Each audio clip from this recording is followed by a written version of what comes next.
Congratulation Rangpur Riders, বাংলাদেশের এই প্রথম গ্লোবাল সুপার লিগে রংপুর রাইডার্স ভিক্টোরিয়ার একাদশকে হারিয়ে চ্যাম্পিয়ন রংপুর রাইডার্স। 6 ডিসেম্বর ম্যাচটি অনুষ্ঠিত হয়েছে। বাংলাদেশের রংপুর রাইডার্স 56 রানের জয় পেয়েছে। এই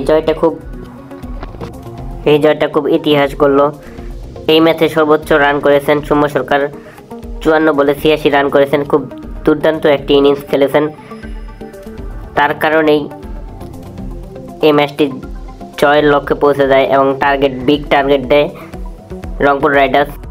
সৌম্য সরকার টুর্নামেন্ট সেরা হয়, 5 ম্যাচ খেলে 188 রান করেন।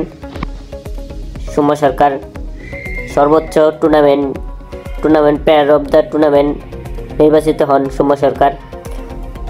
গ্রুপ টেবিলে গ্লোবাল সুপার লিগে 5টি দল অংশগ্রহণ করেন।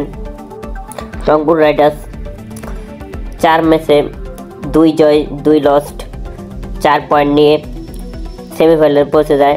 সেমিফাইনাল ম্যাচটি জয় করে ফাইনাল ওঠে।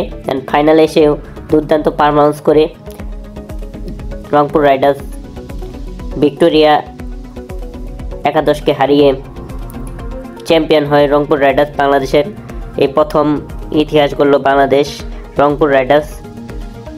এই চ্যানেলের ভিডিও সবার আগে পেতে অবশ্যই চ্যানেলটি সাবস্ক্রাইব করে রাখবেন। আপনার মতামত কমেন্টে বলে যাবেন। সৌম্য সরকার একজন খুব দুর্দান্ত ভালো খেলোয়াড়। তাকে যদি সবাই পছন্দ করে থাকেন অবশ্যই কমেন্টে জানিয়ে দেবেন। পাশে থাকবেন। সবার আগে খেলার খবর পেতে হলে চ্যানেলটি পাশে থাকবেন। ধন্যবাদ।